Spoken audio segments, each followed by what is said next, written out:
কি নিষ্ঠুর একটি অমানবিক ঘটনা। দর্শক, কয়েকদিন আগে মিনাল খান নামে এক পাকিস্তানি তরুণীর কথা বলেছিলাম, যিনি ভারতীয় এক জওয়ানকে বা পুলিশ সদস্যকে বিয়ে করেছিলেন, মুনির খান। কিন্তু ওই যে দুই নাগরিকদেরকে যার যার দেশে ফিরতে হবে, ফলে যেহেতু এখনো বিয়ে করার পরও এখনো মিনাল খান ভারতীয় পাসপোর্ট পাননি, ফলে তার কাছে যে সবুজ পাসপোর্ট, পাকিস্তানি পাসপোর্ট, সেই পাসপোর্ট নিয়ে তাকে ফেরত যেতে হবে। এবং তিনি ফিরেও যাচ্ছিলেন, পাকিস্তানিদের সঙ্গে বাসে উঠে একেবারে কাশ্মীর সীমান্তে চলে গিয়েছিলেন যে চলে যাবেন। কিন্তু মুনির খান স্বামী আদালতে শরণাপন্ন হন এবং শেষ মুহূর্তে যখন নাকি বর্ডার ক্রস করতে যাবে, ঠিক সেই সময় টেলিফোন আসে এবং আইনজীবী জানায় যে না, যেতে হবে না। তারপর তিনি ফিরে আসেন। এটা তো একটা অসাধারণ একটা কি বলবো, মানবিক ঘটনা, যেমন আমরা চলচ্চিত্রের কাহিনী দেখি। মিনাল খানের জন্য এটা একটা সাংঘাতিক রকম নতুন জীবন পাওয়ার মতো। মুনির খান তিনিও খুশি, কিন্তু এই ঘটনাকে অভিনন্দন জানানোর কথা এবং সবাই যখন খুশি হলো, কিন্তু না, ভারত সরকার খুশি হয়নি।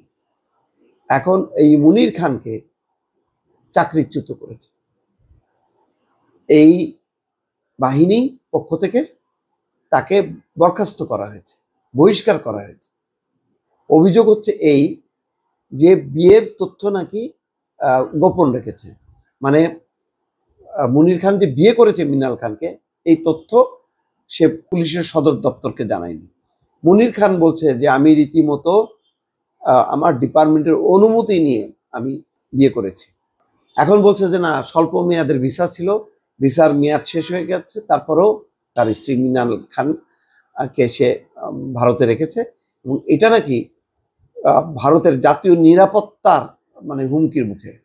আচ্ছা, চিন্তা করেন, মিনাল খান একটা পাকিস্তানি নারী আর মুনির খান হচ্ছে জওয়ান, তো কিভাবে নিরাপত্তার জন্য হুমকি হয়ে দাঁড়ায়?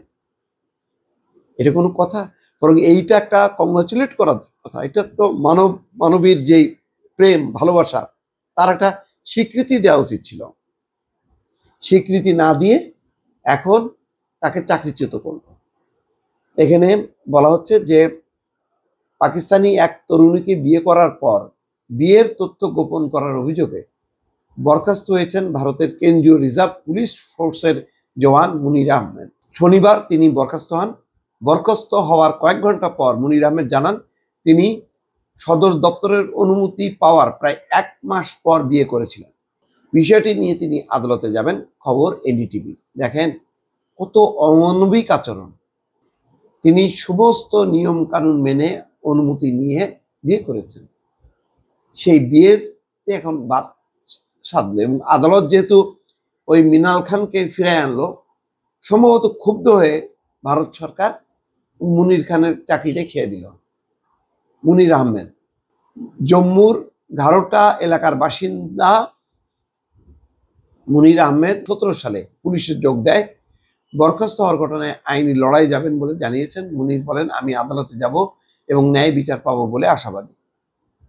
পুলিশের সদর দপ্তর অর্থাৎ তার সিআরপিএফ জানিয়েছে পাকিস্তানি নাগরিক মিনাল খানের বিয়ের বিষয়টি গোপন রাখা এবং তার স্বল্প মেয়াদী ভিসার মেয়াদ শেষ হওয়ার পরও তাকে নিজের বাসায় রাখার কারণে মুনির আহমেদকে বরখাস্ত করা হয়েছে।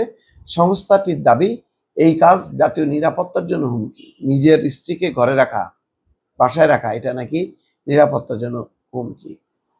কি অদ্ভুত যুক্তি, হ্যাঁ? মুনির আহমেদ বলেন, প্রথমে আমি সংবাদ মাধ্যমের মাধ্যমে বরখাস্ত হওয়ার খবর জানতে পারি। কিছু সময় পর সিআরপিএফ থেকে একটা চিঠি পাই যাতে আমাকে বরখাস্তের কথা জানানো হয়। বিষয়টি আমার এবং আমার পরিবারের জন্য একটা বড় ধাক্কা, কারণ আমি পাকিস্তানি নাগরিককে বিয়ের জন্য সদর দপ্তরের অনুমতি নিয়েছিলাম এবং সেটি পেয়েছিলামও।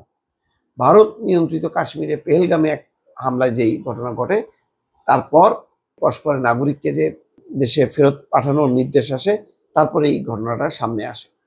মিনাল খান গত 28শে ফেব্রুয়ারি আটারি ওয়াঘা সীমান্ত দিয়ে ভারতে আসেন। গত 28 ফেব্রুয়ারি তার ভিসার মেয়াদ ছিল 22শে মার্চ পর্যন্ত।